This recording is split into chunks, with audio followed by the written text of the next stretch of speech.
오늘 이렇게 종말에 대한 찬양을 하는데 여러분 어떠세요? 빨리 이 세상 끝나서 좀 주님께 가고 싶지 않습니까?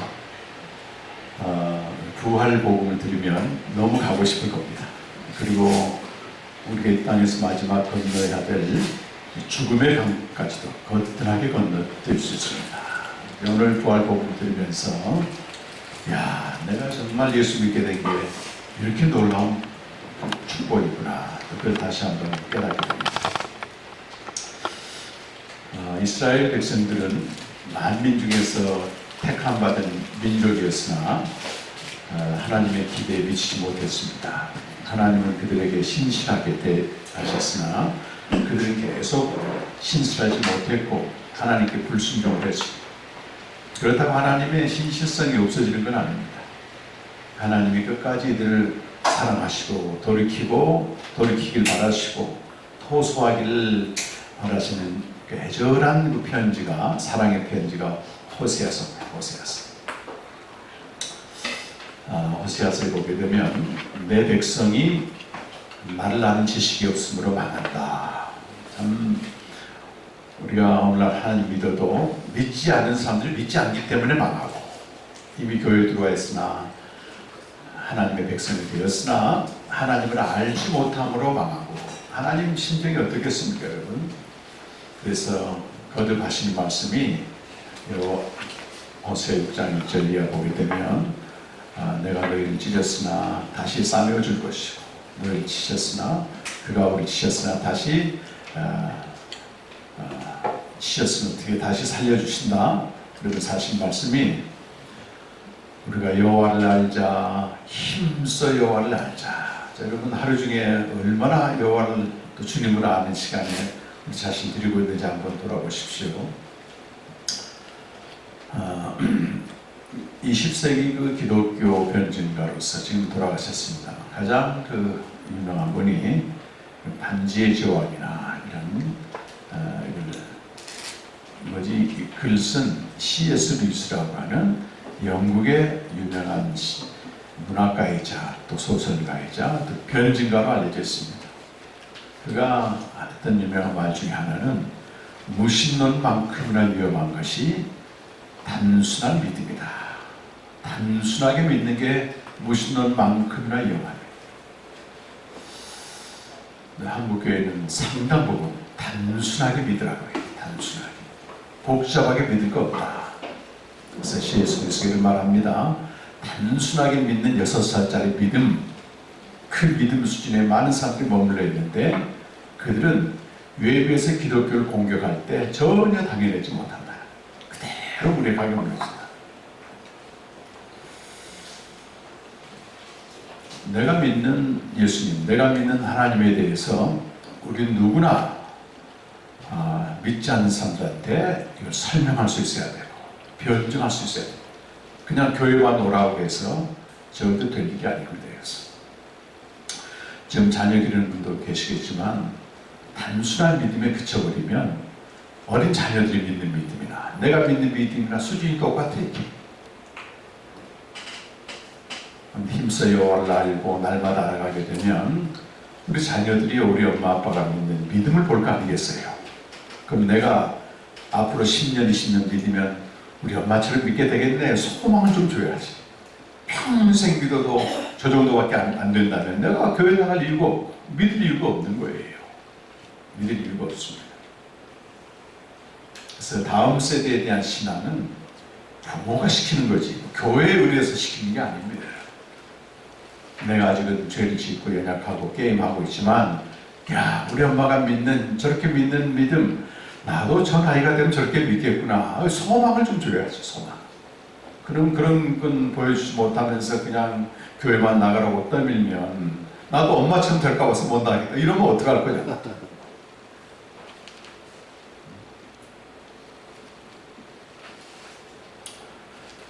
우리가 누구나 알아야 되는 기독교의 진리는 복음입니다. 복음. 복음하게 되면 무슨 생각이 들어요? 기쁜 소식이거든요. 기쁜 소식은 뭐가 기쁜 소식입니까 여러분에게? 우리가 복음을 한 100여 년 동안 오해한 게 뭐냐면 내 소원이 이루어지는 걸 복음으로 잘못 가르쳤어요. 기독교 진리를 계시 말씀에 시작한 게 아니고 상황으로부터 시작했습니다. 상황으로부터 시작했다는 얘기는 내게 절실한 필요가 해결되는 것이 내게 절박한 상황이고 하는 예수님을 마치 그걸 해결해 주는 마스터키처럼 오해를 했단 말이에요. 그게 6살짜리 믿음의 짜리 아이에게 통하지만 그건 전혀 진리가 아닙니다. 처음에 교회 나오게 하는 동기로 그런 얘기를 할 수 있어요. 당신이 고통당하는데 예수 믿으면 회복된다, 이렇게 얘기할 수 있는 것입니다.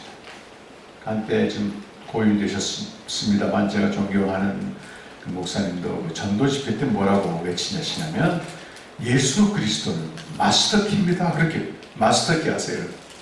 그 호텔 가면 아무 방이나 여는 어떤 문제도 해결하는 마스터키입니다. 이거는 교회를 전혀 안 다니는 사람들이 교회를 이끌 수 있는 그런 말은 될지 모르지만 예수가 마스터키가 되면 예수는 예수 믿는 건 우상숭배, 미신 믿는 거나 똑같습니다. 절대 그런 분이 아니에요. 그래서 우리가 6살짜리 믿음에서 좀 벗어나야 된다. 복음 생명 캠프를 통해서 벗어나게 되면 어떻게 되느냐, 하나님과 개인적이고 인격적인 교제를 하게 되기 때문에 우리가 매일 하나님을 아는 시간은 필요하지만 야, 예수 믿는 게 이렇게 좋구나, 이걸 저 깊은 곳에서 올라오게 되고 눈에 보여지는 상황의 지배를 더 이상 안 받는다 그 말이에요. 인간은 연약하기 때문에 상황이 어렵게 되면 잠깐 흔들리지만 우리는 들어갈 곳이 있는 거 아닙니까? 복음을 통해 들어간 아버지를 거하게 되면 상황을 넉넉히 초월하는 것입니다. 서귀포에 나오는 거기도 우리 캠프 다녀가신 목사님인데 하여튼 그 목사님 30년 가까이 목회하는데 성도들의 문제 해결해 주는데 온통 에너지를 다 쏟은 거예요. 지금 탈진할 정도죠. 문제는 마치 파도처럼 계속 이 파도가 지나면 저 파도가 또 저 파도가 지나면 새로운 파도가 계속 일어나거든. 그거 해결해 주는데 해결사처럼 목회를 하니 얼마나 탈진하겠어요. 그래서 우리 저 뒤에 있는 김승희 원사님 얼마 전에 만나가지고 목사님 문제는 끝이 없습니다. 성도들. 나도 옛날에 목사님 만나서 문제 들어주고 얘기 들어주면 공감했는데 그게 아니고 복음을 알려주고 생명으로 사는 걸 알려주게 되면 문제가 있어도 그걸 넉넉히 견딥니다. 오히려 그 문제를 통해서 아까 얘기한 도키모스라고 하는 그리스도를 닮아가는 장성한 분량에 이르는 재료가 됩니다. 그렇게 이제 한 겁니다. 문제가 없는 삶은 공동묘시 가야 됩니다. 그래서 어떤 미국의 목사님한테 젊은이가 그런 질문을 할 때 문제 없는데 좀 알려달라고 조용히 하더니 저기 공동묘지 데리고 와서 여기 내려가고 문제 없는 교회 좀 없습니까? 얘기하니까 그 목사님 그 교회 좀 알려줘라. 내가 좀 가게. 문제 없는 교회도 없습니다. 하나님의 은혜가 필요한 거죠. 문제 없으면 무슨 은혜가 필요하겠습니까? 내 힘으로 사면 되는 거죠. 복음이 무엇입니까? 복음이 이제 캠프에 참석했으니까 그럼 대답하셔야 됩니다. 지난주까지 참석하신 오늘 처음 오신 분들은 뭐 듣고 계시고 복음이 뭐예요?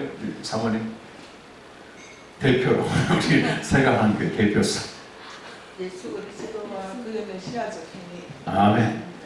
이제 예수 그리스도 앞에 하나님의 아들 붙여야죠. 하나님의 아들 예수 그리스도와 중요한 건 그의 메시아적 행위라고 하는 네 가지 구원의 사건을 말합니다.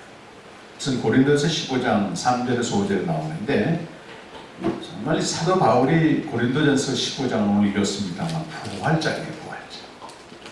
장차 예수님이 재림하실 때 우리 몸이 부활한다고 하는 종말의 그날을 미리 쫙 내다보는 거예요. 여러분 인생의 마지막에 어떤 일이 벌어질 거며 그 우주적인 종말이 일어날 때 어떤 일이 벌어지겠어요?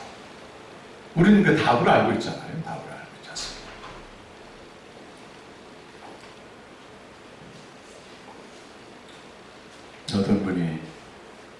길 가는데 세멘트가 이렇게 막 쌓여있더랍니다. 그래서 저걸 건물 짓긴 짓는데 뭘 짓는지 잘 모르겠어. 나는 방법은 두 가지가 있어요. 두 가지. 하나는 뭡니까? 그 건물이 완공될 때까지 지켜보는 거예요. 끝까지. 아, 학교를 짓는구나. 그때 알 수 있는 거고. 또 하나는 건물주가 끝까지 안 지켜봐도 이거 학교 짓는 겁니다. 그러면 그 말을 믿으면 되는 거예요. 안 믿으면 또 할 수 없죠. 우리는 개인적으로 종말을 반드시 맞이합니다. 내 개인의 인생의 종말이 오고 더 중요한 건 우주의 종말이 와요. 이 세상의 종말이 오거든. 그때 무슨 일이 벌어질 건가는 둘 중에 하나. 내가 그때까지 살아봐야 돼. 첫 번째. 영원한 진리인 하나님의 말씀이 개인적인 종말과 우주적인 종말이 왔을 때 이런 일이 벌어진다고 하면 믿으면 되잖아요. 그걸 믿게 되면 현재의 삶이 완전히 달라집니다. 바울이 왜 고린도전서 15장에서 복음을 먼저 설명하겠습니까? 복음은 그리스도의 죽으심과 무덤에 묻힌 장사됨과 부활하심과 나타나신 네 가지 사건인데 이건 이미 일어난 사건이에요. 이미 일어난 이 사건을 왜 설명하겠습니까? 이미 일어난 사건과 다시 그리스도께서 재림한다고 하는 왕의 귀환처럼 재림한다고 하는 이 중간 시대에 우리가 살고 있다는 거예요. 예수님이 죽으시고 장사되시고 부활하시고 이 현현하신 네 가지가 왜 그렇게 큰 기쁜 소식이 되냐 그 말이에요. 이건 마치 건물주가 마지막에 학교를 짓는다 얘기하듯이 마지막에 이런 일이 벌어진다고 하는 것을 아는 사람에게 복음을 아는 사람만이 그 사이의 시간을 가장 의미 있고 충만하게 살 수 있다. 대부분 사람들은 불안하게 살지 않습니까? 이미 우리는 답을 알고 있다고 하는 것이고. 지금 현존하는 신약 신학자 중에서 가장 많이 알려지고 영향력을 끼치는 분이 영국의 톰 라이트라고 하는 분이에요. 톰 라이트가 이것이 복음이라는 책을 썼는데 그가 그 책 앞부분에 이런 얘기를 합니다. 그리스도의 죽으심, 장사된 부활, 현현의 네 가지 사건을 고린도서 15장 3절부터 5절까지 기록해 놓고 이 네 가지 사건이 없으면 기독교는 완전히 무너집니다. 무너지는 거죠. 복음을 기초로 하지 않는 기독교는 반드시 무너지게 되어 있습니다. 인간이 아무리 거기다 대고 인간의 방법과 술수를 통해서 사람들 많이 모이게 하고 교회를 화려하게 지어도 그건 모래에 지은 집이랑 똑같습니다. 반드시 무너지게 되어 있어요. 그래서 모래는 좋은 거예요. 그 세멘트 섞어서 건물 지는 거잖아요. 근데 모래는 건물을 지을 수 있지만 절대 하지 말아야 될 게 기초 세우는 기초 세우는. 복음으로 세우지 않는 기독교는 다 무너집니다. 복음으로 세워진 기독교는 시간과 공간과 역사를 초월해서 더 처치라고 하는 하나의 교회라고 그리스도를 몸으로 하는 하나의 교회에 편입되게 되는 것이. 외형적인 교회는 이때 없어집니다. 한국 교회도 없어질 수 있습니다. 또 없어지죠. 언젠가. 그러나 이 보여지는 교회를 하나님 허락하는 동안에 복음을 기초로 신앙을 쌓게 되면 보이지 않는 주님의 교회 모두가 속하게 되어서 능히 셀 수 없는 큰 무리가 그 나라와 종족과 방언과 민족을 초월한 능히 셀 수 없는 큰 무리가 구원하신 하나님 아버지와 어린 양 예수 그리스도를 찬양하게 되는 그때를 지금 바라고 간다고 합니다. 이미 우리는 구원받은 백성이지만 정말 복음을 모르면 우리는 딴 거 하다가 슬피 울고 일 갈 수 있는 마지막에 언제든지 그럴 수 있습니다. 자, 우리가 하나님을 믿고 신앙생활하고 헌신했는데 어느 순간에 이게 아니다. 여러분 이런 질문이 올라오는 건 굉장히 중요하고 복된 일입니다. 그게 한 번 와야 됩니다. 그래서 내가 지금까지 믿어왔던 하나님에 대한 거부 또는 부정 심지어 죽음 사상까지 가야 됩니다. 그럼 그 다음 단계를 어디 가야 되느냐? 반드시 성경으로 가야 돼요. 성경으로 가야 돼요. 우리가 이 성경을 가지고 있다고 하는 건 너무 큰 이건 놀라운 축복. 근데 골동품처럼 안 봐 사람들이. 전에는 문맹률이 높아서 성경을 안 봤지만 지금 성경을 가지고도 성경을 보지 않기 때문에 성경 맹인들이 너무 많습니다. 우리가 힘써 여호와를 아주 어떻게 알겠어요? 그렇게 하나님을 찢으시고 찌시는데 그 문제 해결 받으려고 기도는 갑니까? 여호와를 알자. 힘써 여호와를 알아야 되기 때문에 말씀 앞으로 가야 되는데 말씀 앞으로는 안 가고 누가 해준 설교 듣고 위로받고 문제 해결사를 자처하는 거 이건 영매자라고 말합니다. 영매자. 맨날 어려울 때 무당 찾아가는 거하고 뭐가 다르겠습니까? 말씀이 우리에게 주어져 있고 우리는 예수 믿을 때 이미 진리의 영 성령에 들어와 있기 때문에 내가 말씀 앞에 가면 내 속에 있는 진리의 영이 알려주거든요.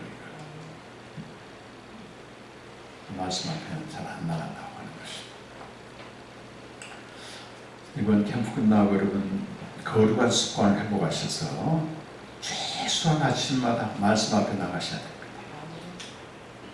최소한 1시간 이상은 주님께 드려야 됩니다. 그거 안 드리고 어떻게 주님을 알겠어요? 그리고 이미 먼저 아시는 분들, 먼저 교제하는 분들과 함께 교제를 해서 그렇게 되면 우리가 이런 교리나 전통을 초월한 그 진리의 바다에 다 뛰어 들어가거든요. 이건 코로나도 막지 못합니다. 매일매일 그분이 주시는 그 인자와 신실함 속에서 야 정말 이게 예수 믿는 거 그래야 돼요. 그 엄마 그렇게 믿을 때 우리 아이들이 보고 야 나도 엄마 나이 되면 저렇게 믿겠네 이래야지. 그렇게 한 열심히 하면서 기도까지 세우고 목회했는데 나 교회 안 나간다. 우리 엄마 아빠 보니까 아니다 이거 진짜 아니다. 그래요. 그래서 우리가 매일 주님을 아는 거, 매일 복음을 듣는 거, 여러분 이것은 성령 충만한 은혜를 항상 유지합니다. 근데 많은 분들이 성령 충만하길 바라고 기도하는데 말씀 앞에는 안 나가고 말씀 앞에 나가도 복음을 모르면 성령 충만이 안 돼요. 감정 충만은 되죠. 감정 충만. 성령 충만이라는 얘기를 할 때 신약 성경은 충만이라는 말을 두 단어로 씁니다. 헬라어로 하나는 핀플렘, 이거는 외적으로부터 어떤 복음 전환 능력이 권능이 주어지는 걸 핀플렘이다. 권능이 외부로부터 주어지는 게 핀플렘인데 이것은 부정과학형을 쓰고 있어서 지속되지 않아요. 잠깐 있다가 떠나는 거예요. 주로 사도행전 2장 4절이나 4장 31절에 보면 그 당국자들이 복음을 전하지 못하게 핍박하니까 저들이 간절히 기도했을 때 성령이 충만해졌더라. 핀플렘. 담대하게 복음을 전해요. 어떤 인간의 제한된 능력을 초월할 정도로 그런 권능이 임해서 전하게 됩니다. 여기서 이제 복음을 전하는 그 하늘에 속한 어떤 에너지라고 할 수 있죠.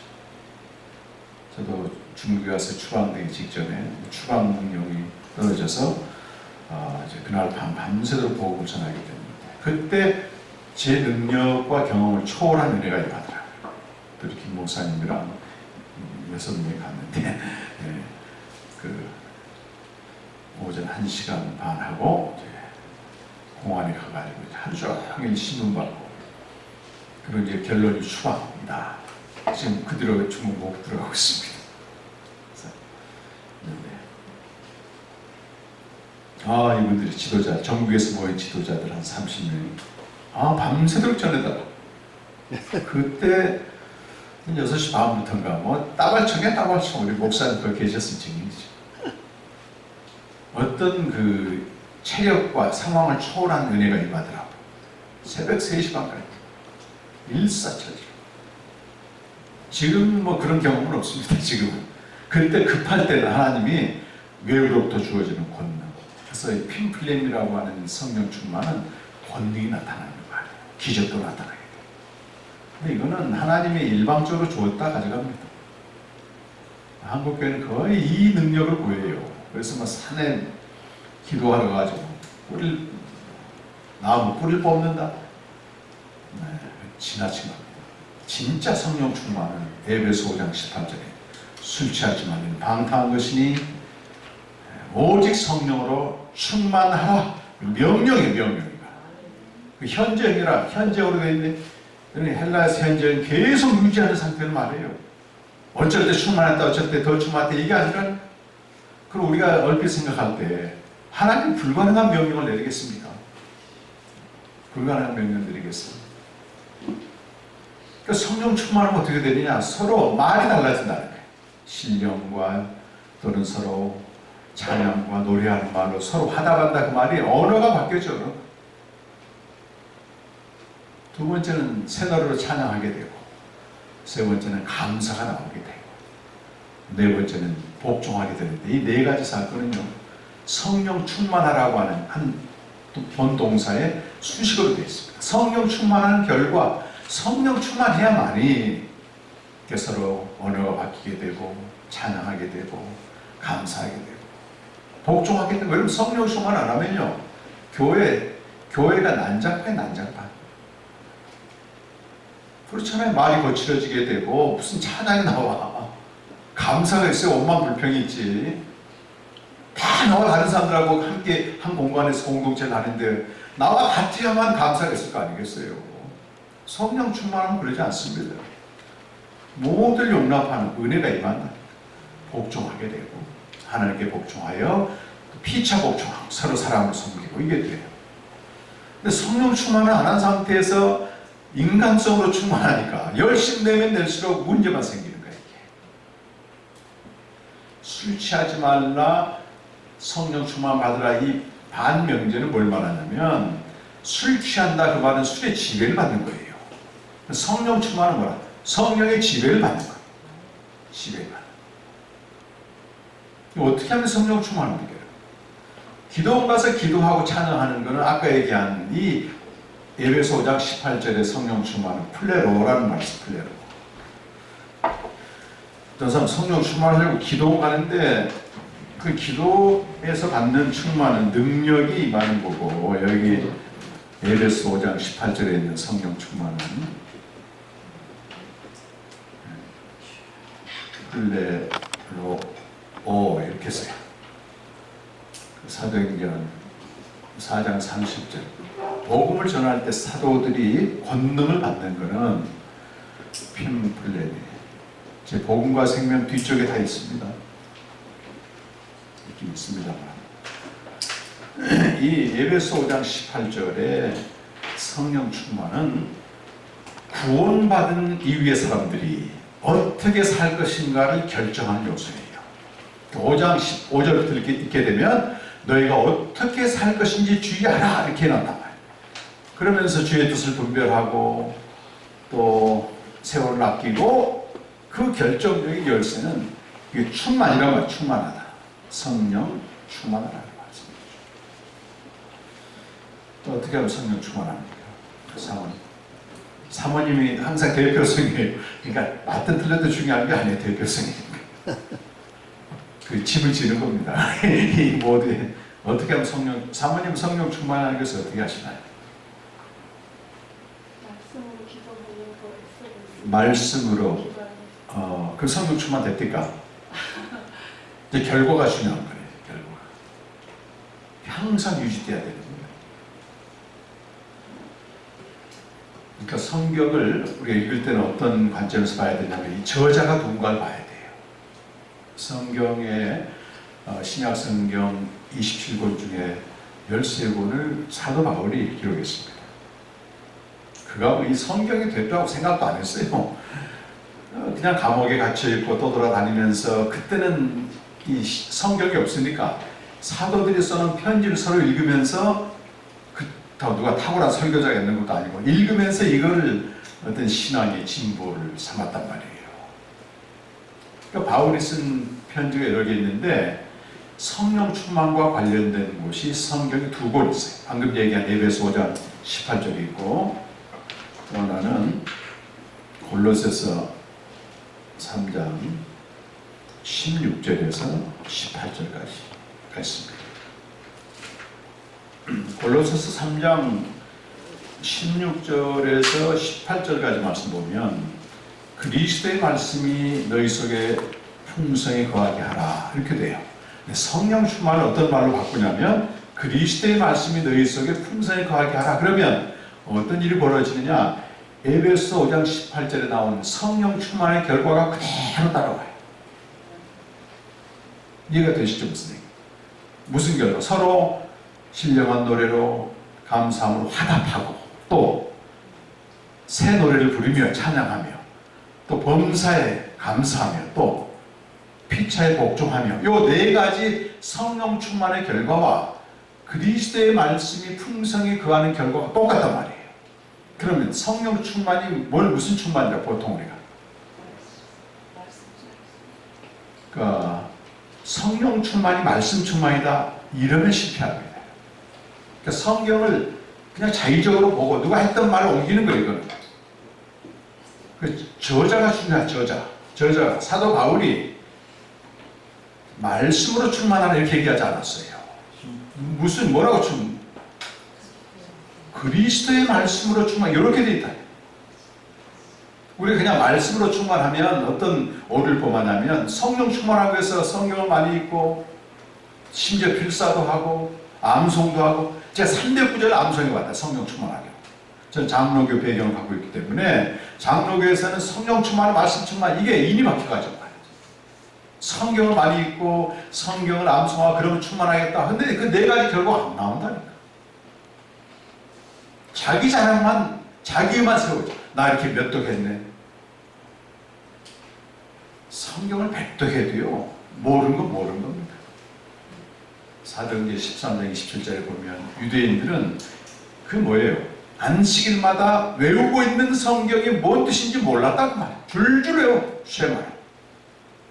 알지 못했다. 영으로 알아야 되는 거예요. 영으로 알아야 돼요. 그리스도의 말씀을 바울이 얘기할 때는 항상 복음을 말해요. 복음. 그 배경이 로마서 10장 4절 이하부터 나온단 말이에요. 우리가 전하는 것 그 믿음의 말씀이고 그리스도의 말씀인데 이제 그리스도를 하늘로부터 끌어내려오기 위해서 누군가 하늘로 올라가려고 하지 말라는 거예요. 또 땅에서부터 부활하는 지옥에서부터 올라오도록 하기 위해서 저 무적에게 내려가지 말라. 예수님의 죽으심과 장사됨과 부활의 사건은 단회적으로 끝났다고 말해요. 우리 눈앞에서 그분이 다시 어떤 사람 그래 내 눈앞에서 예수님이 죽으시고 부활하시고 승천한다 믿겠다. 그건 말도 안 된다는 거예요.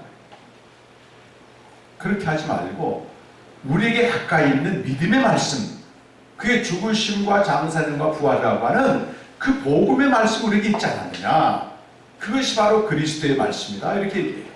그래서 믿음은 들으면서 나며 들음은 그냥 말씀이 아니라 그리스도의 말씀이에요. 그래서 바울 서신 전체 보게 되면 하나님의 말씀, 주의 말씀, 세세토록 있는 말씀, 또 진리의 말씀은 전부 예수 그리스도의 메시아적 행인 복음으로 얘기해요. 진리의 말씀, 곧 복음. 골로새 1장 5절에. 그러니까 우리가 뭘 어떻게 하면 성령 충만되는 거예요? 매일 그리스도의 죽음과 장사됨과 부활이라고 하는 이 복음을 내가 들을 때 매일 성령 충만하게 된다. 이거라. 신앙생활은 매일 복음을 듣는 게 신앙생활입니다. 매일 성령으로 충만해야지. 복음을 모르면 성령 충만 그냥 구호로 끝나요. 자기 암시로 끝납니다. 감정의 고조로 끝납니다. 절제 기만당하는 겁니다. 그래 복음을 그렇게 전하려고 복음을 알려줘요. 신학생활에서 십자가에서 나타나는 세 방면의 은혜. 우리가 죄에 대한 문제는 여기에 다 걸려는 거죠. 세 방면. 우리가 저질러진 죄가 있죠. 사실은 저질러진 죄는 없지만 내가 열심히 선을 행함으로 남을 판단하는 거 이거는 죄의 세력에 완전히 먹잇감이 돼요. 로마서 6장과 7장을 잘 보셔야 됩니다. 로마서 6장은 주로 저질러진 악법들을 처리하는 복음을 말해요. 그건 우리가 저질러진 걸 인정하고 자백하면 예수님 보혈로 용서해 주시고 우리 영혼을 깨끗하게 해주거든요. 항상 우리 영혼이 깨끗한 상태, 육체가 깨끗한 상태예요. 물론 육체도 정결하게 해야 되지만 거룩한 성전이기 때문에 더 중요한 건 영혼이 계속 오염되는 거예요.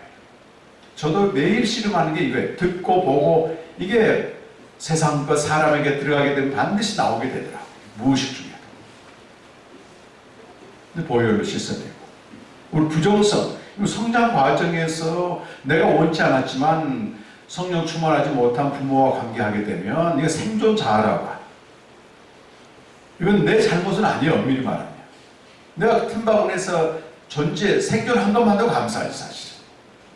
폭력적인 부모랄지 또 침묵하는 부모랄지 방치하는 부모랄지 이런 부모들 우리가 선택한 건 아니지만 우리가 태중에서부터 잉태하기 전부터 형질을 하신 하나님은 다 알고 계시다 그 말이에요. 이 가지고 싸울 일은 아니고 그래서 예수님이 십자가에 주신 피로 구약 시대에는 암송아지의 죄로 씻었지만 이제 보혈로 이렇게 드러났을 때 보혈로 씻어내고 그리스도로 옷 입는 과정이 필요합니다.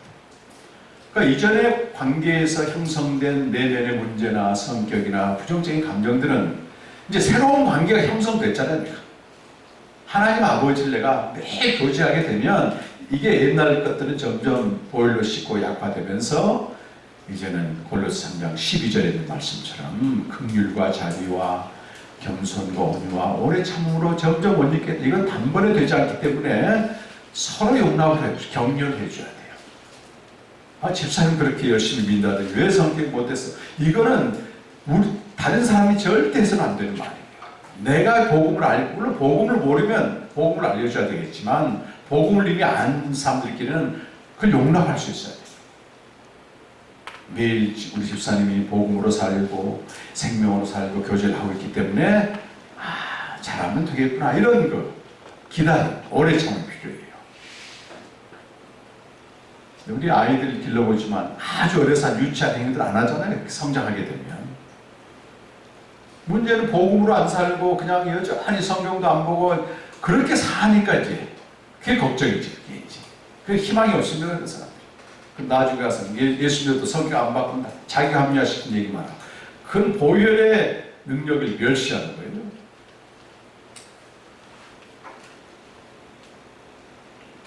그래서 점점 그리스도로 옷 입고 죄들은 십자가에 못 박아 처리해야 돼요. 땅의 지체를 죽이라. 5가지 목록 골로새 3장 5절에 있는 음란과 부정과 또 탐심과 이런 5가지 목록. 부정성의 목록 5가지. 노함과 악함과 노함과 분냄과 악의와 또 비방하는 말과 입에 더러운 말, 욕설 이거 5가지. 그다음 긍정성의 5가지. 긍휼과 자비와 겸손과 온유 오래 참. 그래서 여러분 집에다가 붙여놔야 돼. 5가지. 이 앞에 있는 점점 줄어들어야 되고. 난 뭐가 늘어나고 있는 거야. 봐야 돼. 생명을 가지게 되면 반드시 성장해야 되잖아요. 성장하지 않는 자녀들이 제일 부모에게 안타까웠죠. 선천적으로 성장이 중단된 아이들도 있지만 정말 고통스럽습니다. 잘하는 맛에 자녀를 기르지. 똑같이 있으면 되겠습니다. 그리고 십자가 복음에서 나타난 두 번째 력은 옛사람이 십자가에 못 박혔다는 거예요. 죄 짓는 몸이 완전히 장애가 되거든요.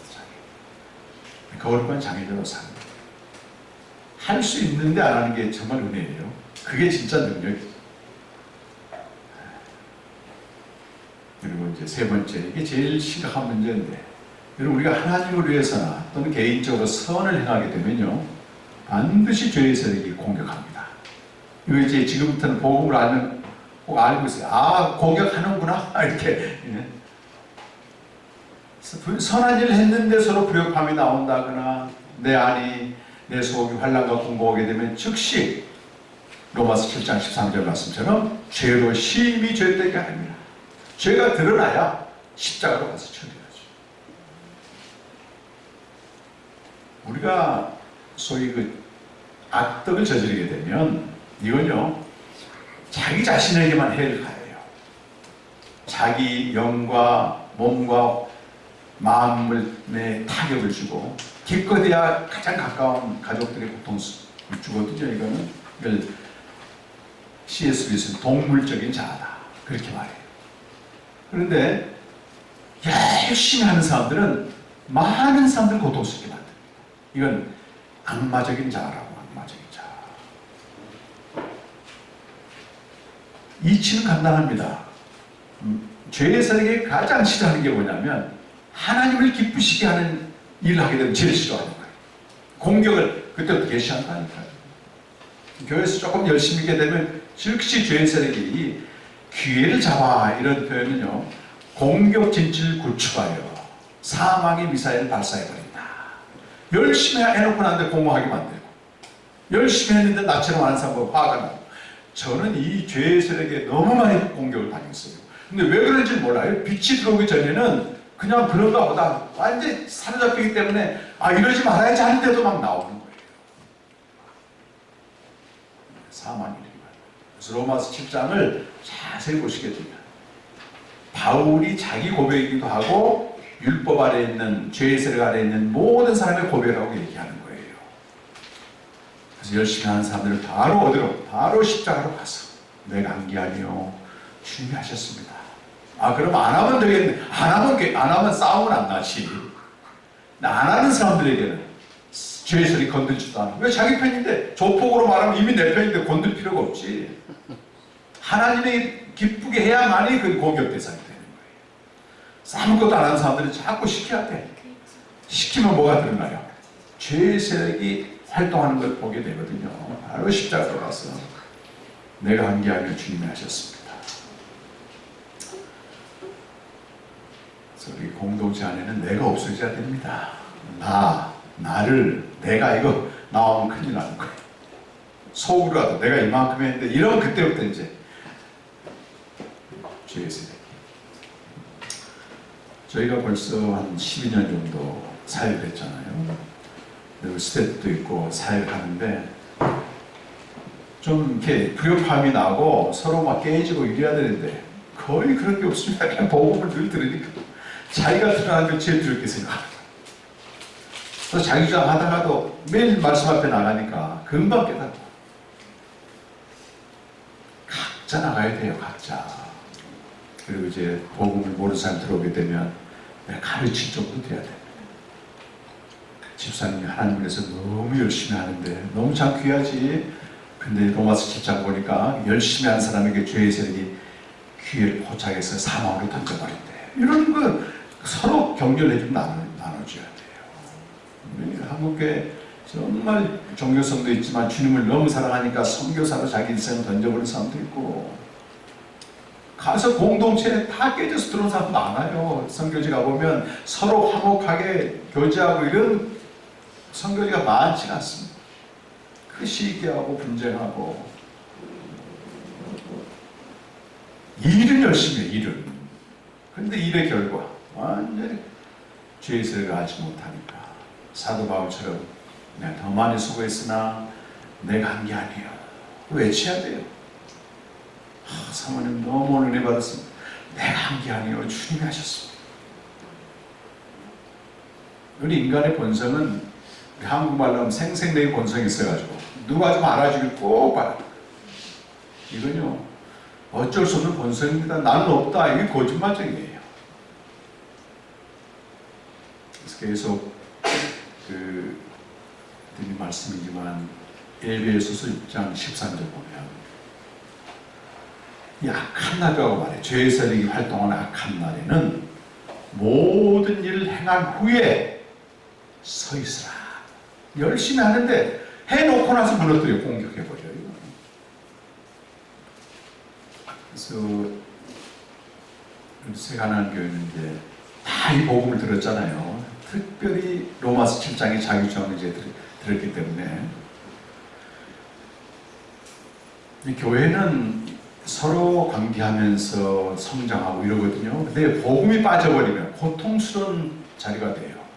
그래서 보통 큰 교회로 갑니다. 그래서 큰 교회의 문제는 뭐냐면 이게 서로 교제가 안 일어나고 관계를 안 하니까 10년, 20년, 30년 다해도 항상 그 자리. 그러면 나머지 부분은 세속적으로 돼버린단 말이에요.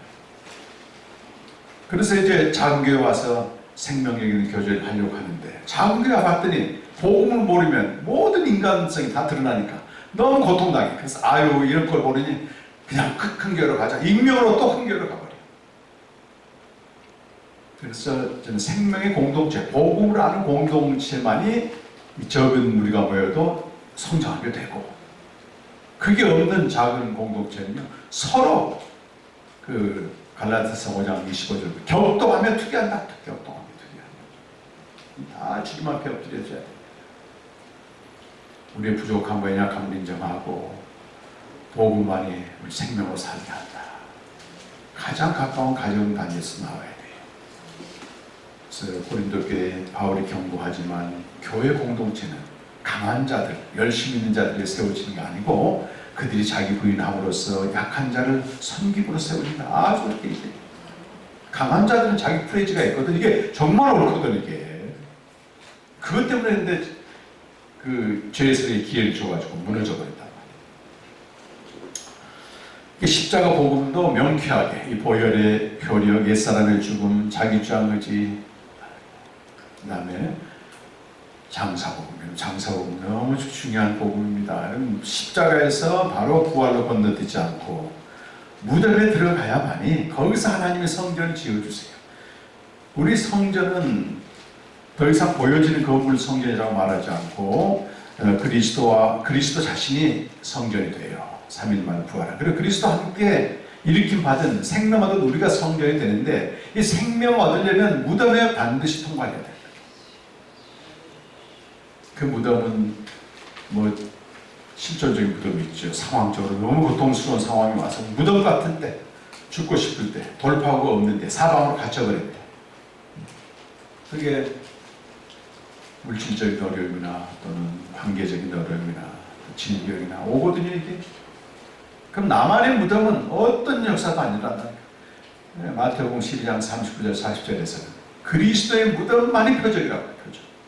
표적은 하나님이 행하신 일 나타내는 곳인데, 그게 생명으로 나가도록 하는. 저희는 무덤복음, 장사복음은 독립적인 복음이기 때문에 선포되어야 되는데, 한국교회에서 상당히 가려져 있습니다.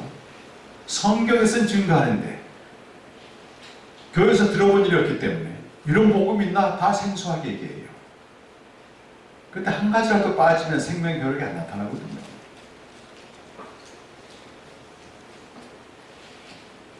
이 기독교 역사에서 경건하게 살았던 사람들은 영혼의 깊은 밤이라고 하는 다 무덤을 통과한 사람입니다. 또 무덤에서 주님과 교제한 사람들이에요. 생명력이 있거든요. 그래서 어떻게 보면 우리가 매일매일의 삶이 무덤일 수 있습니다. 나만의 무덤이 아니고 교회 전체적인 무덤일 수가 있고, 그때 에레미야처럼 주의 손에 붙들려 홀로 앉아 말씀을 얻어먹는 게 그리스도의 무덤에 들어가는 거예요. 그리스도가 어딨어요 지금은? 요한복음 6장 47절에 보면 아버지께서 내게 이끌지 않으면 내게 올 자가 없다 이렇게 말합니다. 아버지께서 내게 오게 하는 자에게 영생을 준다. 그 나라고 하는 아들은 지금 생명의 말씀으로 현존합니다. 그래서 요한복음이나 요한서에서는 아들 자신은 생명의 말씀이라고 말합니다. 서신서에서는 생명을 주는 복음이라고 얘기하는데, 우리가 아들에게 나간다고 말하는 말씀 앞에, 생명의 말씀 대신 그분 앞에 나가는 거예요. 단순히 문자적이고 도식화된 이런 글이 아니고 신구약 성경을 통해서 계시된 그리스도를 봐야 되는 겁니다. 이런 복음과 생명 책을 통해서 그게 보여지는 겁니다. 누구나. 무덤에 성경이 지어지고 특별히 하나님 옳습니다. 거기서 하나님 옳습니다. 여러분 항상 하나님 옳아요. 전 수도권교회에 자기 딸 문제로 귀신 들려서 나왔는데 예수님이 너무 문전박대를 하시더라고.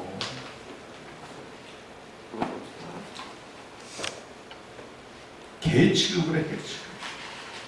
주인의 산에서 떨어진 개. 그 여자가 뭐라고 하냐면 주여 옳습니다. 옳습니다. 옳습니다, 주님. 주님 앞에서 우리 틀렸죠, 항상. 그때 그리스도의 무덤과 연합이 되어서 성전이 지어집니다. 성전. 그게 그리스도의 무덤에 해놨던 장사고, 오늘 시간 간단하게 부활복음은 그리스도의 부활의 사건이 내게 효력을 발생하는, 부활에 연합된단 말이에요. 보통 연합된다는 말, 효력을 발생한다 하는 거거든요. 예수님이 죽은 지 3일 만에 부활하셨을 때 하나님의 아들로 확증되셨는데, 그냥 아들이 아니고 이제는 그 높이 들리신 그리스도, 하늘과 땅의 모든 권세를 가지신 아들로 취임하게 됩니다. 취임. 그래서 빌립보서 2장 9절에서 11절 말씀 보겠습니다. 빌립보서 2장 9절에서 11절.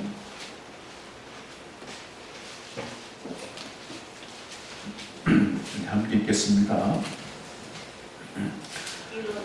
이름으로 하나님을 그르치고 기높여 모든 이름 위에 뛰어난 이름을 주사 하늘에 있는 자들과 땅에 있는 자들과 땅 아래에 있는 자들로 모든 무릎을 예수 이름에 꿇게 하시고 모든 입으로 예수 그리스도를 주라 시인하여 하나님 아버지께 영광을 돌리게 하십니다. 여기 보면 부활하신 다음에 모든 이름 위에 뛰어난 이름을 주셨다 이렇게 돼요. 누가 주셨을까요?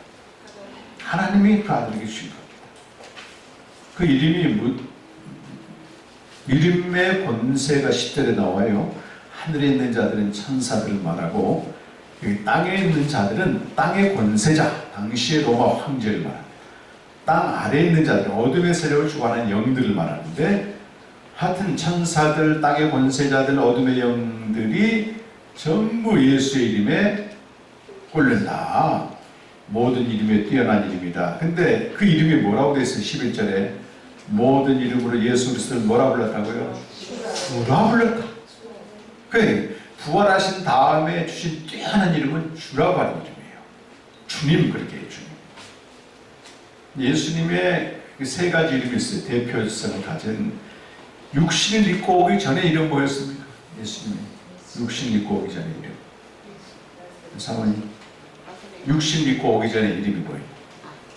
창세 전부터 계신 그분의 이름. 네? 요한복음 1장 태초에 말씀이 계십니다. 1장 14절 보면 말씀이 육신이 되어 오셨다 그 말이에요. 아들이 육신이 되어서 오셨는데 그 전에 창세 전부터 현존하는 이름은 말씀이라고, 로고스입니다. 로고스.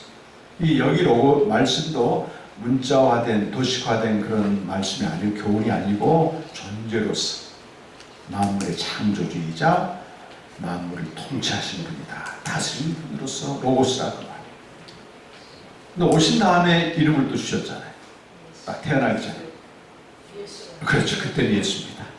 예수는 예수님이 성신을 입고 태어날 때 준 이름이에요. 마태복음 1장 21절에 보면 예수님 이름 됐을 때 그 이름을 예수라 하라. 그는 자기 백성은 자기 죄에서 구원할 자다.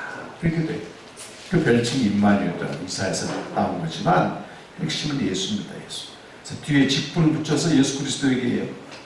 그래서 예수님의 공생에 활동할 동안 예수로 불렸지만 이제 죽으시고 부활한 다음에는 어마어마한 일이 주어지는 겁니다. 주라고 하는 일이에요.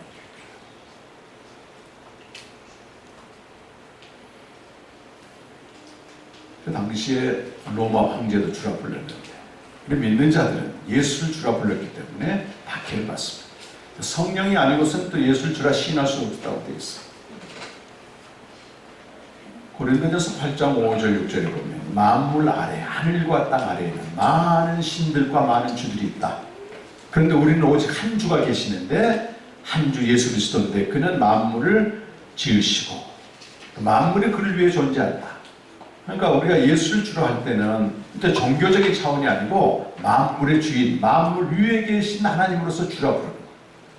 그 모든 종교의 영역은 땅 아래에 있는, 만물 안에 속한, 하늘과 땅 아래에 있는 종교의 로마 황제도 마찬가지고 자기들이 믿는 신을 주라 부르는데, 그러면 우리가 믿는 주님과 만물에 계신 하나님과 만물 안에 있는 종교의 주는 전혀 차원이 다릅니다. 경쟁 대상조차도 안 돼요. 다른 종교하고. 모든 종교의 영역은 구원받아야 하는 대상이지 종교하고 경쟁하고 시기하는 그런 대상이 아닙니다. 다 복음을 드려야 돼요. 그래서 다 복음을 드려야 돼요.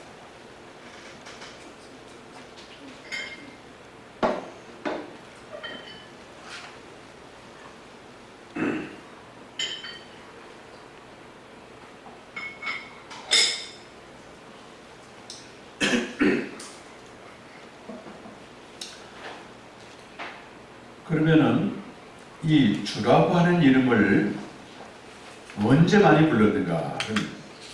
초대교회는 예배할 때마다 이 높이 들리신 하늘과 땅의 권세를 가진 주의 이름 불렀어요. 그것이 마라나타라고 하는 이름인데 성경에 한번 이런 책 가져오신 분, 복음과 생명 책 갖고 계신 분들 한번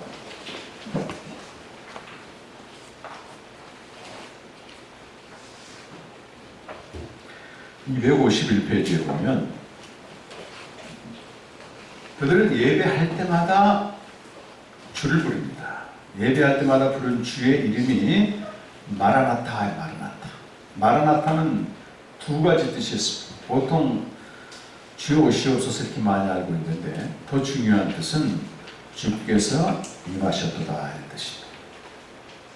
그래서 고린도전서 16장 22절에 보면 우리 주여 오시옵소서라고 되어 있는데 그 우리 주여 오시옵소서 조그만 글씨가 그 앞에 있어요. 보면 주께서 임하셨도다. 아람어입니다. 아람어 마라나타는 아람어는 예수님 당시 유대 지방에 있었던 사투자 그때 통용했던 언어예요. 그러니까 마라나타 하게 되면 다시 오실 주님이 지금 우리와 함께 계십니다 이런 뜻이다. 그리고 얼마나 이게 강력한 고백이겠어요. 로마 황제가 우리를 죽이려고 해도 그보다도 훨씬 높다고 말은 신분만 얘기하는 게 아니고 권세를 얘기하기 때문에 로마 황제가 우리를 죽이려고 해도 더 높은 권세를 가신 그분으로 말미암아 완전히 무력하게 됩니다. 그러니까 순교의 자리에서도 찬양하면서 가는 겁니다. 그러면 이들이 주로 부르면서 은둔해서 주님 오시기만 기다렸을까요? 높이 들리신 주님의 뜻이 있어요. 주님의 뜻. 그건 에베소서에서 자주 나오고 있는데 하나님의 뜻과 여기서 주의 뜻은 좀 구별해야 돼요. 에베소 5장 15절 말씀 주의 뜻이 무엇인가 분별하라. 주의 뜻이란 말이에요. 여기 주의 뜻은 높이 들리신 하늘과 땅의 모든 권세를 하신 그분의 뜻이고 예배에서 하나님의 뜻이라고 나올 때는 창세 전에 우리에게 생명 주시기로 한 그 뜻이에요. 그러니까 두 가지 종류의 뜻이 있다고 말이에요. 예배소서 안에는 예배소 3장 11절 나온다 말이에요. 영원부터 그리스도 예수 안에서 예정하신 하나님의 뜻대로 된 것이다. 그게 뭐예요? 영원부터 창세 전부터 예정하신 하나님의 뜻은 우리에게 생명 주시기로 하는 것입니다. 1장 예배서 1장 5절에서 그 기쁘신 뜻대로 그리스도 예수 안에서 우리가 하나님의 아들들이 되겠다. 하나님의 아들들이 되는 것. 생명 얻게 되면 창세 전부터 예정하신 우리를 향하신 그분의 뜻이 이루어진 거예요. 그럼 주의 뜻은 뭐냐면 그리스도의 몸인 교회를 통해서 주님이 하고자 하는 일입니다. 그 주님의 뜻이 뭐겠어요? 이미 구원받은 자들에게 향한 뜻이고 그러니까 조금 구별이 되죠. 여기서는 하나님의 뜻은 뭐다? 우리가 구원받은 하나님의 아들들이 되고 그들이 모인 곳이 교회잖아요. 그럼 주의 뜻은 뭐다? 그 교회를 통해서 주님이 하고자 하는 일이 있다는 말이에요. 이게 에베소서 4장 10절에 보면 그 뜻이 나와요. 그 뜻이 에베소 4장 10절에 교회만 왔다 갔다 하는 게 아니고 정말 중요한 뜻이 있습니다.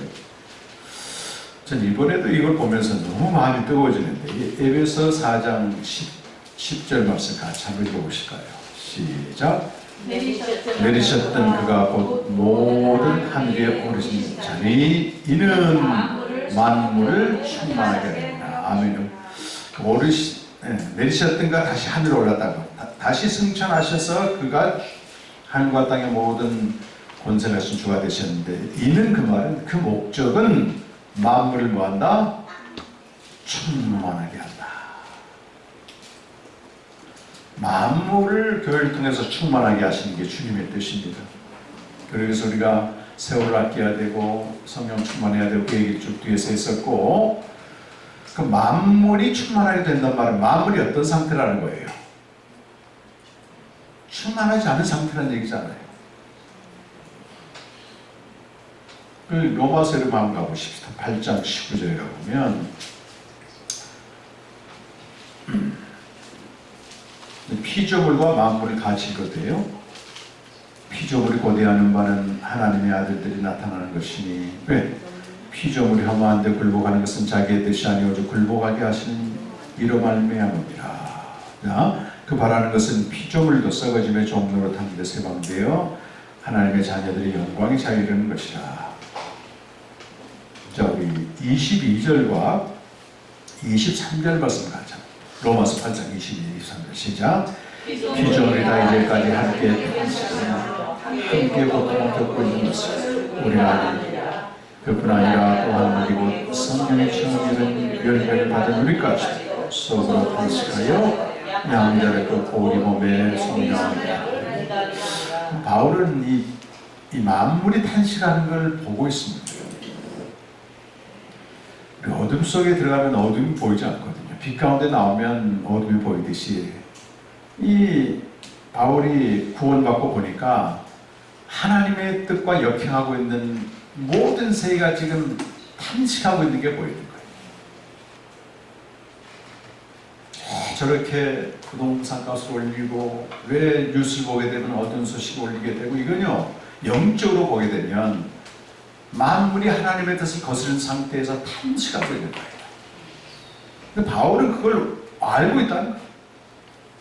인간의 욕망의 도구가 돼가지고 어둠의 세력에 주관자의 짓밟힘 당하면서 정말 사람은 종교에 처한 자지만 깨닫지 못한 멸망하는 짐승과 같구나. 무엇을 위해서 하는 거죠? 우리 제가 지금 묵고 있는 그 숙소가 강영욱 전사님 옆에 지은 게스트하우스인데요. 거기서 한 300m 떨어지면 도살장이 있어. 도살장. 가끔 그 돼지 소리가 들리더라고. 근데 왜 돼지를 이렇게 정성껏 기릅니까? 돼지 잘 되라고 합니까? 잡아먹기 위해서, 살육하기 위해서 그런 거예요. 시편 49편 20 보면은 멸망하는 짐승이라고 하는 원어적인 의미는 도살아서 잡아먹기 위해서 기른다는 거예요. 우리 인간이 뭐냐? 인간이 뭡니까?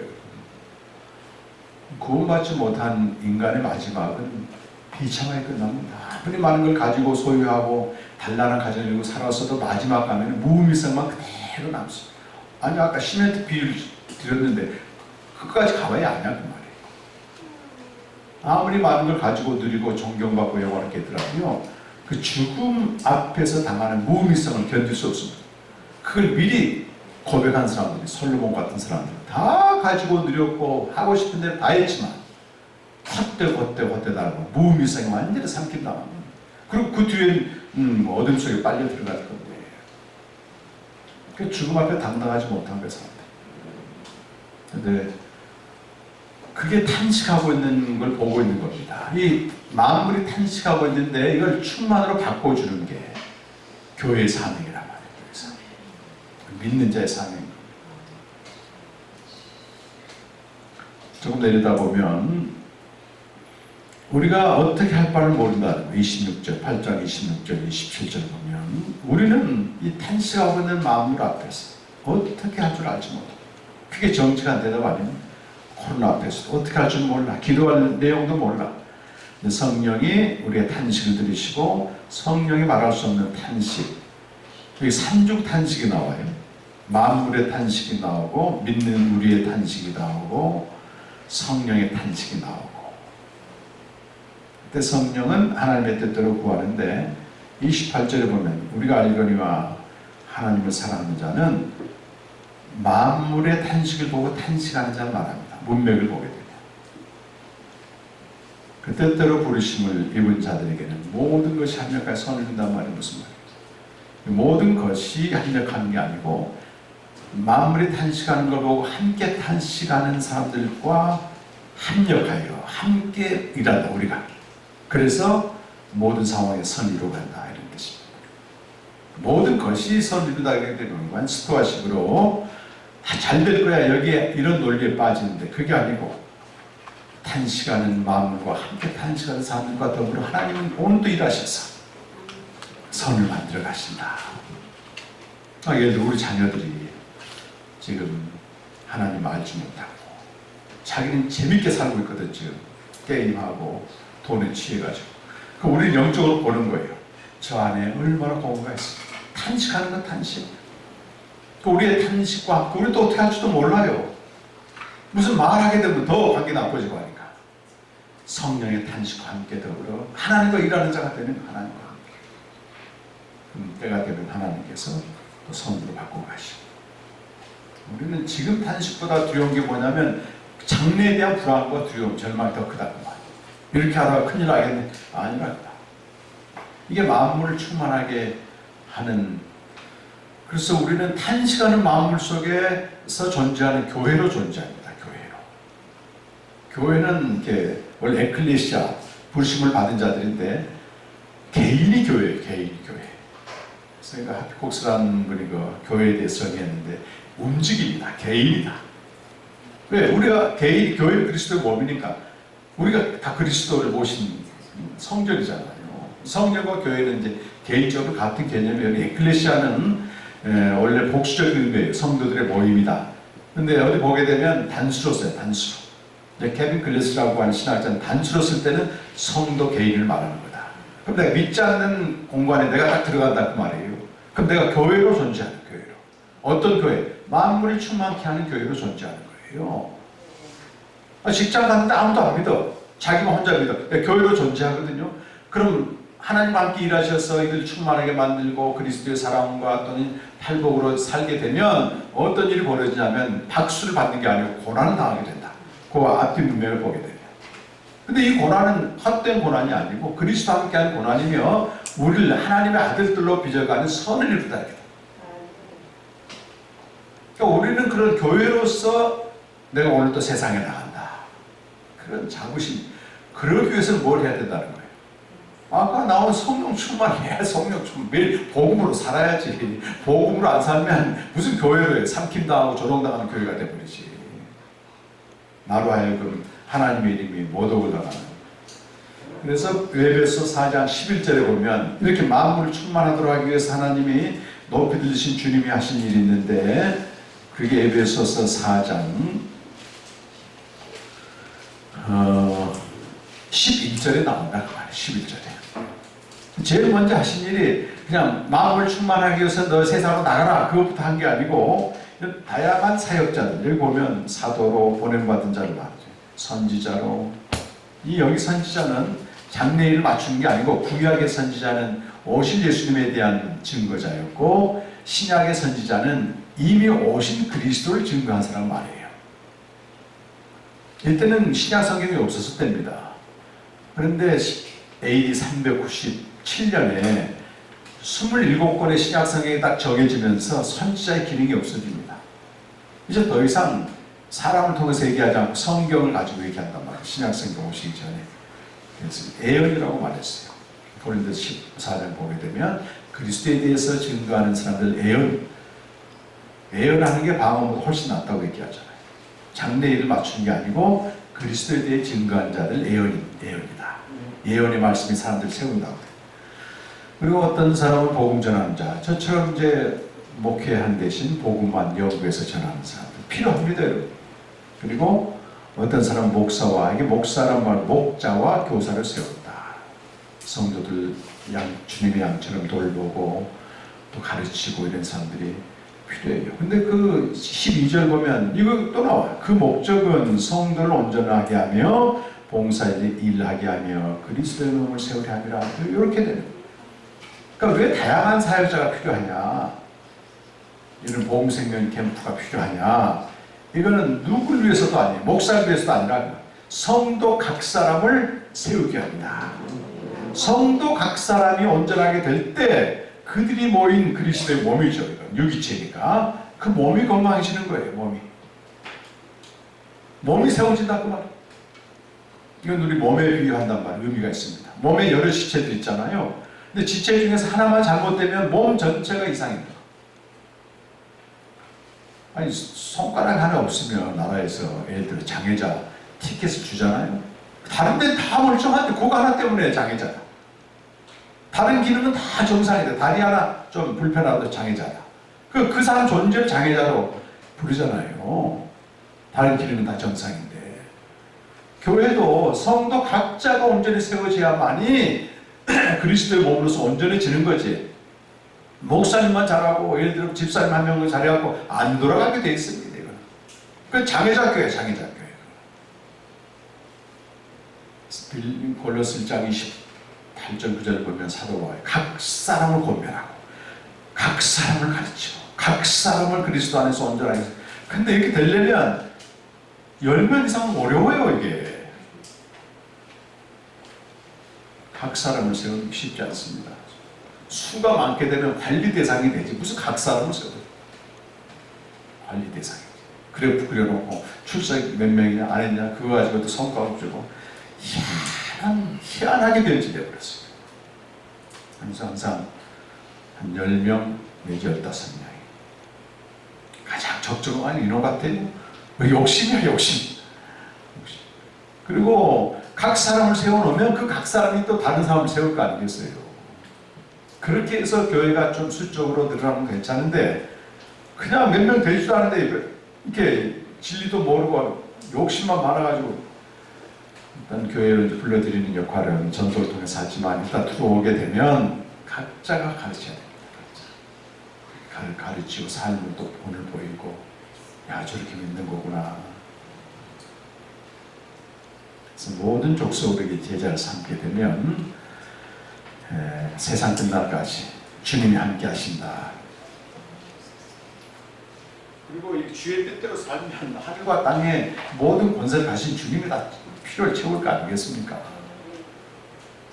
우리가 노력하고 연구하고 공부해서 채우는 게 아니에요. 세상의 필요는 내가 주님 뜻대로 살면 그분이 더해 주시는 거예요. 더해 주시는 거예요.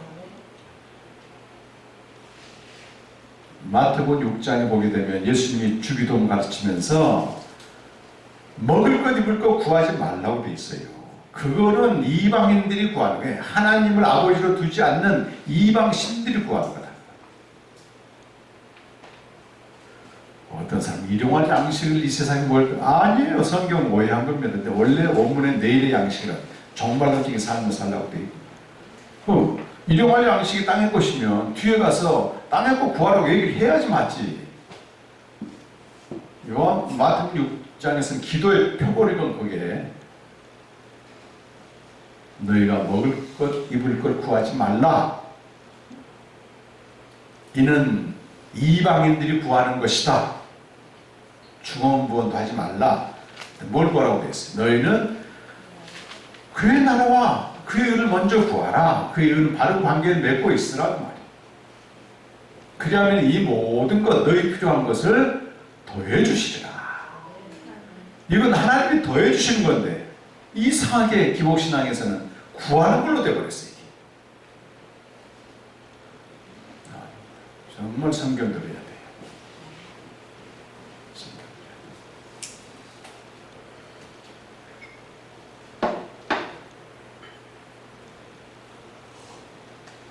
관심이 주님의 뜻에 있어야죠. 관심. 땅의 일.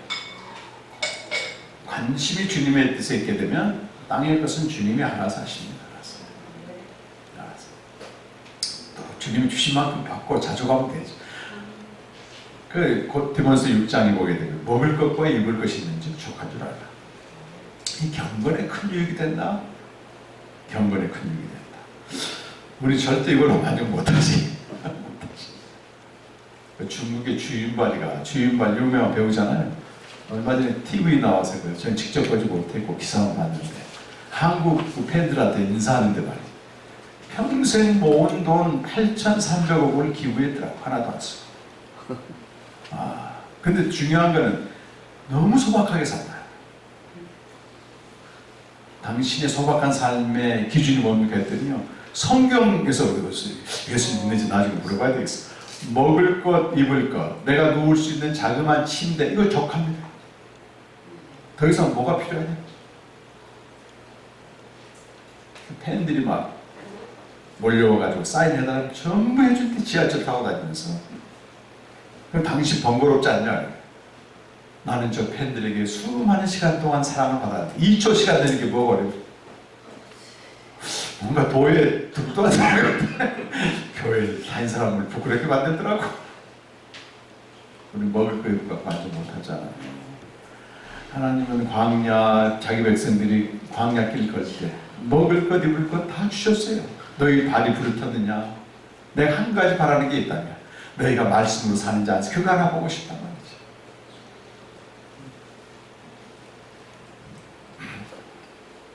주와 복음 위해서 드려야 될 것들이 자기 욕망을 채우고 두려움 속에서 그럴 것 같아요. 두려움 속에서.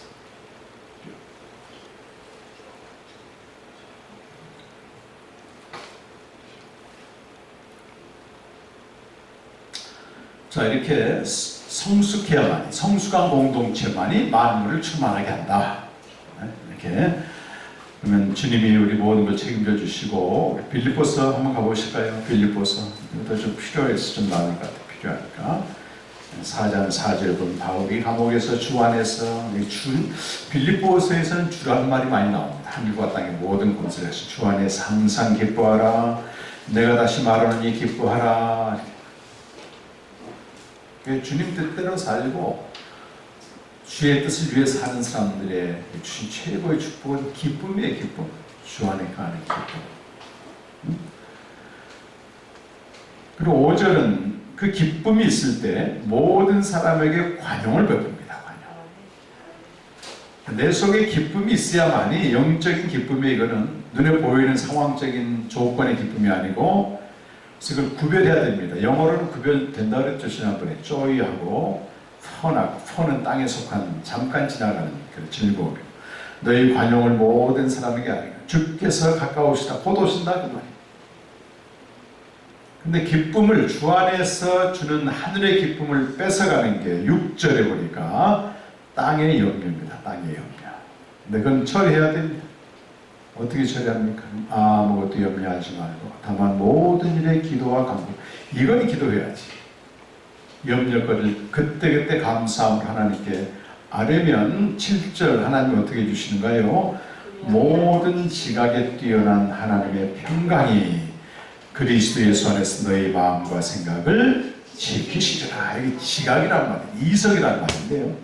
염려의 원인은 내 이성의 한계로 상황을 대하기 때문에 오는 거예요.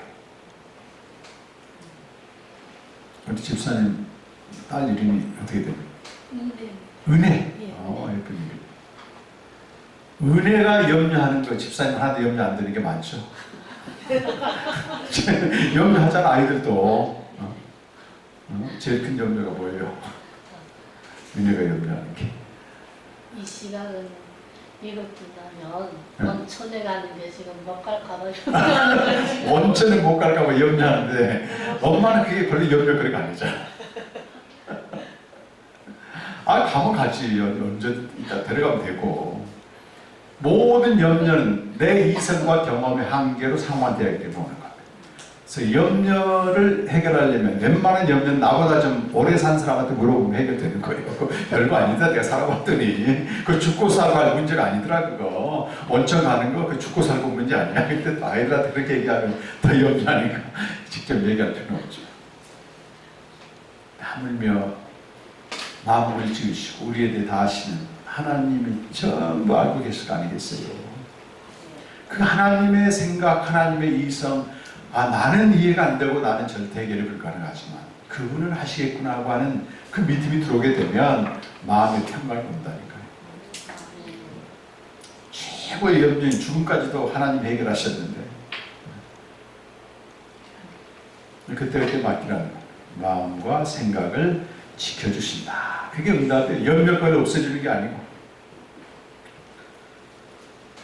저도 이렇게 사역을 해보고 하게 되면 생활적인 또 물질적인 삶의 염려가 있는데 지나놓고 보면요, 내 생각과 다른 방법으로 해결되는 게 많아. 가만 보여. 이건 하나님의 방법으로 해결하는구나. 희한합니다. 걱정을 하고 주의 뜻 복음만 열심히 전하라고 주님이 그런데도 또 염려해요. 자, 그런데도 염려, 그렇게 우리 인간의 모습입니다. 그리고 이렇게 염려하게 되고 주님께 그때 맡기고, 자, 마지막에 제가 좀 책을 좀 보면요, 여기가 끝이 아니라는 겁니다. 이제 반드시 우리는 인생의 마지막 날 또는 우주의 종말을 맞이하게 됩니다.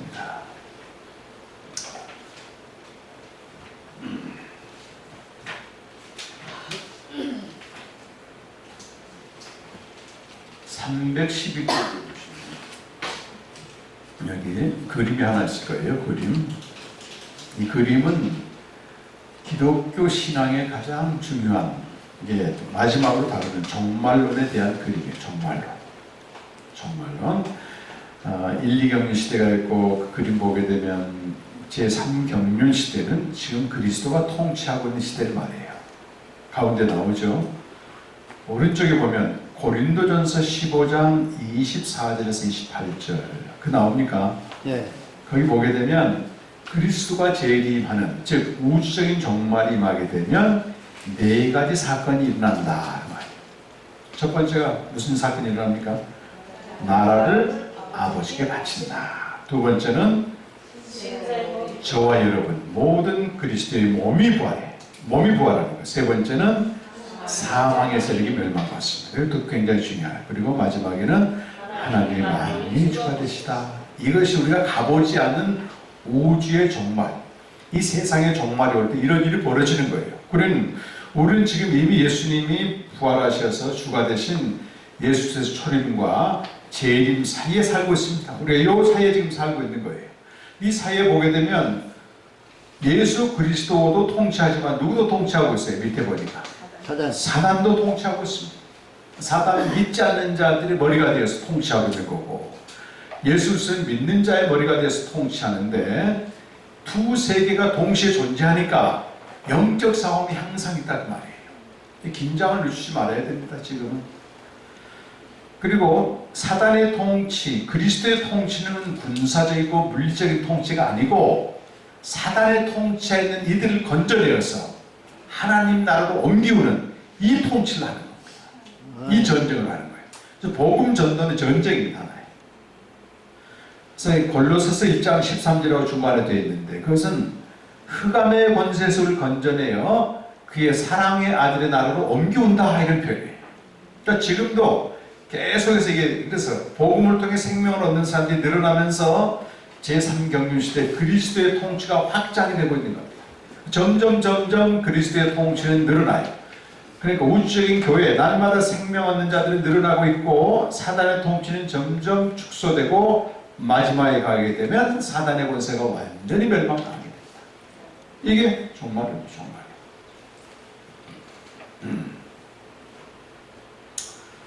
우리는 사단이 통치한 이 세상에서 아침에 눈을 뜨기 때문에 막 즐겁게 말씀 앞에 나가지 않아요. 곤고하고 무의미하고 아무 생각도 안 들고 이렇게 하루를 맞이하거든요. 근데 내가 말씀 앞에 나아가 주님과 교제의 아버지 품에 들어가면 주의 통치 안에 들어가게 되는 거예요. 주와 함께 왕 노릇을 하게 돼요. 여기도 빠졌는데 요한계시록 1장 6절인가요? 6절 5절 요한계시록 1장 하나님 아버지를 위하여 나라와 제사장, 나라란 말이 왕이라 왕, 킹 제임스가 보면 킹으로 들어요. 왕. 요한계시록 5장 10절에도 나라와 제사장인데 왕과 제사장이 돼요. 세세토록 왕 노릇한다. 우리가 왕 노릇하는 대상은 사단의 권세를 말하는 거예요. 얘는 우리 사단을 정복하는 권세가 있는 거예요. 권세. 항상 권세는 생명과 관련되어 있죠. 권세가 있고, 주와 함께 왕을 할 것인가, 사단의 통치 아래 살을 살 것인가, 이건 매일 우리가 결단해야 될 것입니다. 그래서 매일 말씀 앞에 나가야만이, 하늘 성소로 들어가야만이 히브리서 10장 20절 말씀처럼 이는 이전에 열리지 않는 새로운 길이요 생명의 길이며 휘장은 그의 찢겨진 육체다. 예수님이 죽음으로 열어놓은 그 하나님의 집으로 매일 아버지 집으로 가야만이 주와 함께 왕노릇한다. 우리를 통해서 많은 사람들이 복음을 알고 생명으로 돌아온다는 것입니다. 그리고 이제 두 번째는 사단이 때 멸망하게 되며 신자의 몸이 부활하는데, 오늘 읽었던 본문이 신자의 몸이 부활하는 말씀이에요. 책을 좀 보시면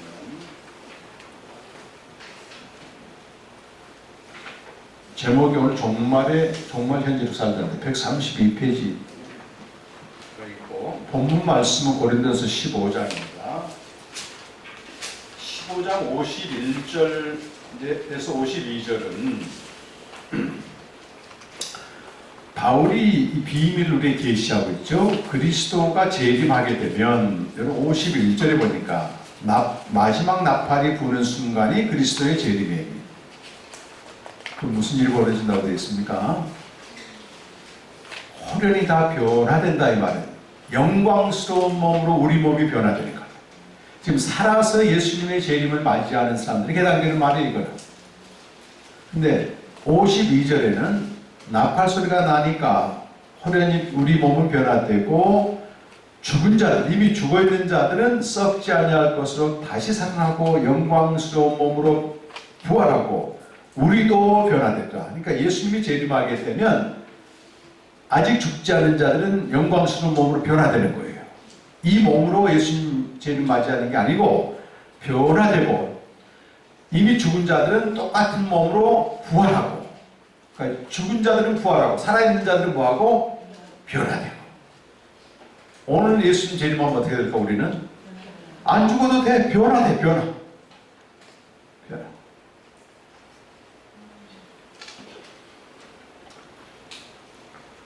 이미 죽은 자들은 똑같은 몸으로 부활하고. 멋있잖아요. 이때 좀 기다리지 않습니까?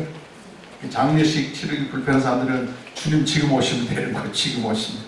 나는 절대 뜨거운 화로 속에 내 몸이 들어가면 안 돼. 어떤 분들은 그래가지고 예수 믿는데도 절대 화장하지 말라고 하더라고요. 근데 우리 영혼이 떠나면 그야말로 아무것도 아니에요.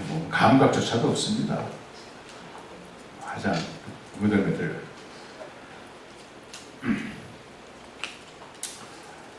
자, 53절에 보면요. 이 썩을 것이 반드시 썩지 않을 걸 있겠고, 이거는 우리 죽을 몸이 영광스러운 몸으로 부활되고, 이 죽을 것이 죽지 않음을 입는다. 그렇게 우리 몸이 부활하거나 변화될 때 54절 중간에 보니까 사망을 삼키고 이기리라고 한 기록된 말씀이 드디어 이루어진다, 성취된다. 사망의 세력이 그때 멸망한다는 것입니다. 이것은 15장 26절도 한번 가보시면 맨 나중에 멸망받을 원수는 사망이다. 이때 이제 사망의 세력이 멸망하는 겁니다.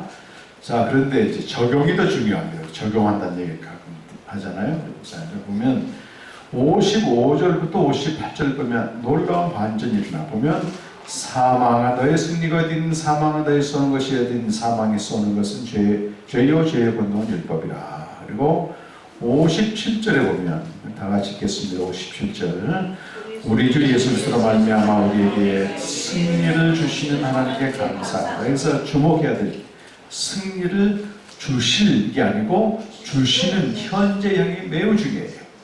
이것을 사망의 세력이 인간의 시간으로 보면 예수님 재림할 때 멸망하지만 하나님의 시간에서 보니까 이미 멸망했더라 이 말이에요. 그러니까 우리 현재에서 뭐한다? 현재에서 승리한다 그 말이에요. 현재에서.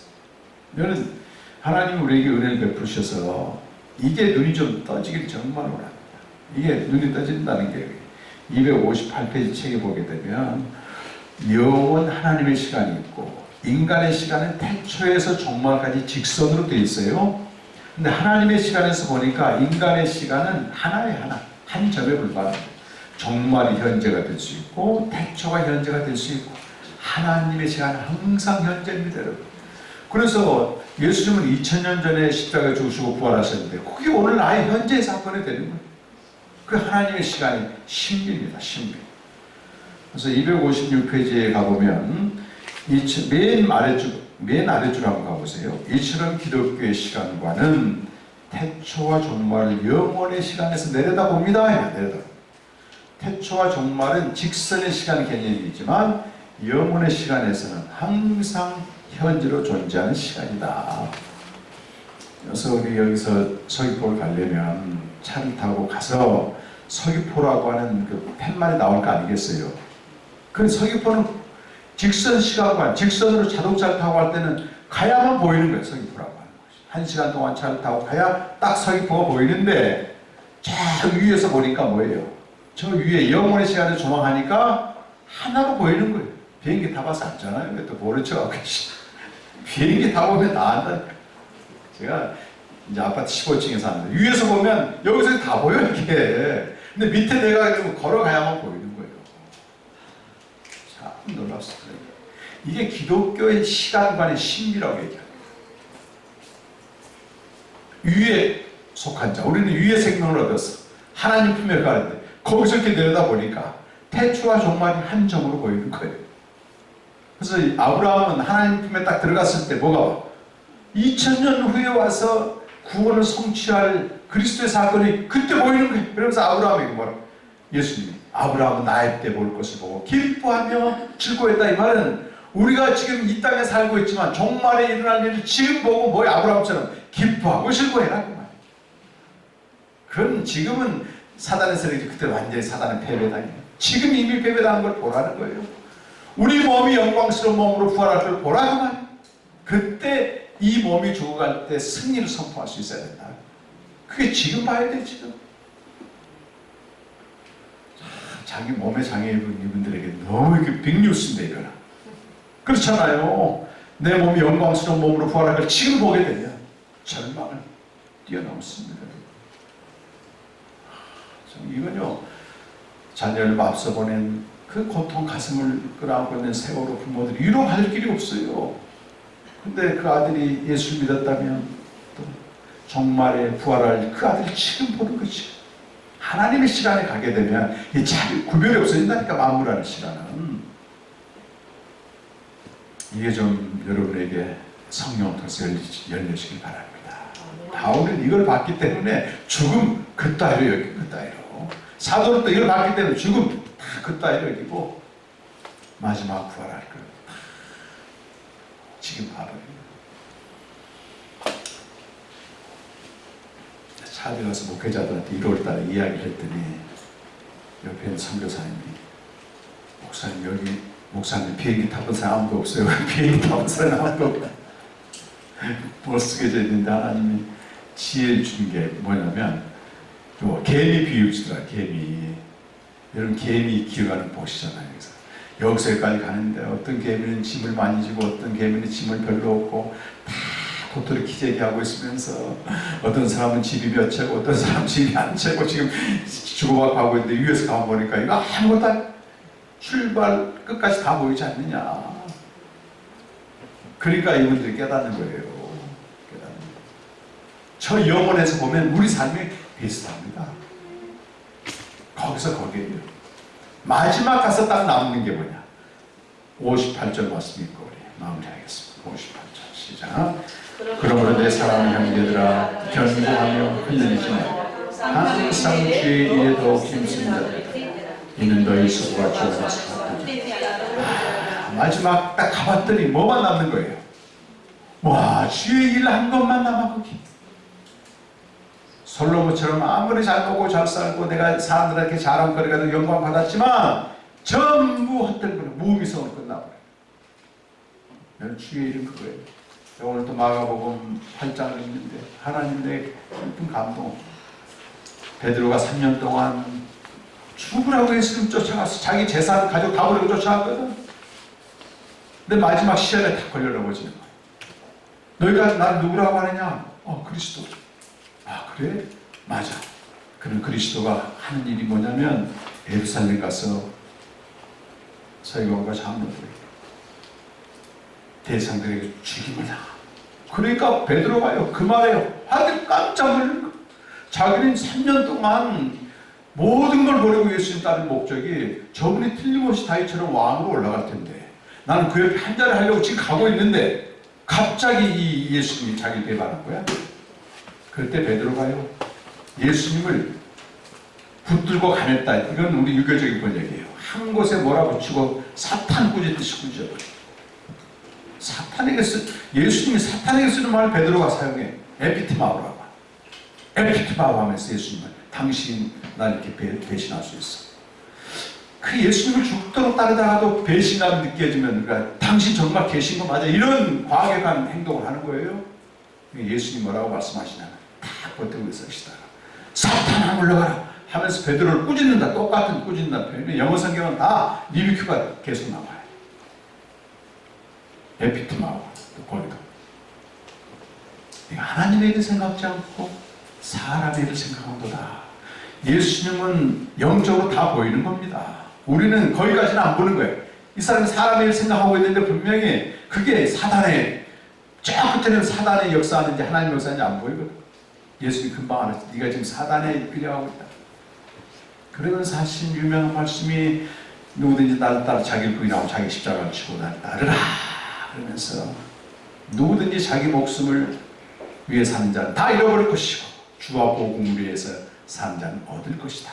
사람이 어떻게 자기 목숨을 천하와 바꿀 수가 있느냐 그렇게 비유. 자기 목숨을 천하와 바꿀 수 없다고 하는 건 누구나 다 아는 상식이에요.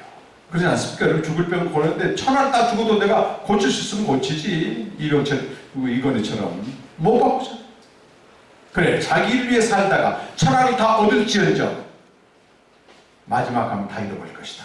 미리 말씀하신 거예요. 주와 복음을 위해 사는 그러다가 자기 목숨을 다 버려 이 세상을 다 소비해 그 자는 마지막 가서 얻을 것이다. 항상 마지막에 빠져.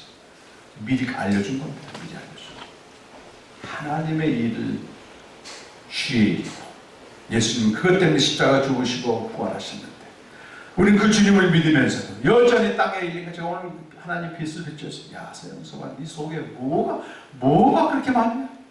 인간의 일이 너무 많아요. 여전히 사람의 일을 생각하고 있습니다. 그 앞에 얼굴을 둘 수가 없습니다. 그럼 저처럼 복음을 전하는 나도 이런데 하물며 주님에 대해서 관심도 별로 없고 이런 사람 오죽하겠나 싶어요. 날 불쌍히 여기신 하나님 그들도 불쌍히 여깁니다. 마지막 날에 일어날 일을 지금 미리 보는 거는 영광이지만 동시에 고난에 참여하는 것이 결코 때문에 지난 1월 달에 우리가 세네갈 가가지고 세네갈 한인교회에서 한국 선교사님들이 한 10가정 참여해서 복음생명 캠프를 했어요. 그 중에 한 가정은 젊은 부부인데 선교사인데 프론티어 선교라고 해가지고 언제 목숨 빼앗길지 모르는 아주 위험한 지역에서 선교하시는 선교사님이에요. 근데 마지막 이 부활의 복음을 듣단 말이에요. 그 여자 선교사님이에요. 얼마나 우는지 몰라. 내가 복음을 전하 죽어도 이건 헛된 게 아닐 것 같아. 그리고 이미 종말에 일어날 승리를 지금 하고 영안이 딱 열리니까 어떤 두려움도 없어지는 거. 주의 일을 하다가 죽임당하는 게 이게 비참한 게 아니고 영광스러운 거고. 그래서 이 여자 선교사님이 제일 3일 동안 복음을 전했는데 그날 부활 복음에 완전히 무너져가지고 다시 사명을 회복하고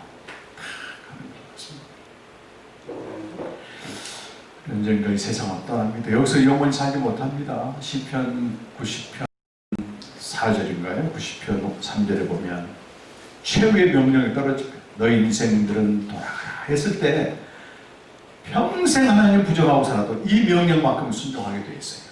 그럴 거 아니겠어요? 너희 인생들은 돌아가라. 죽음의 명령 앞에 거역할 자 아무도 없습니다. 좀 지체할 수 있을지 모르겠지만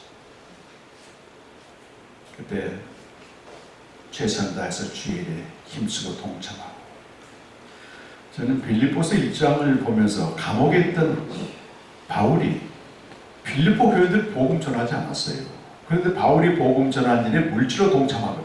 근데 뭐라고 해요? 너희들은 복음에 참여했대. 복음은 선포의 내용뿐만 아니고 선포의 행위까지도 복음의 범죄에 딱 집어넣습니다. 선포의 행위에 어쨌든 우리의 기도나 물질로 동참하는 것도 복음에 참여했다 이렇게 선포하는 거예요. 참 영광스러운 거죠. 가게 되면 이제 내가 알지 못한 사람들이 나의 면류관에 대해서 다 나타나. 이게 빌보 3장에 있는 말씀입니다.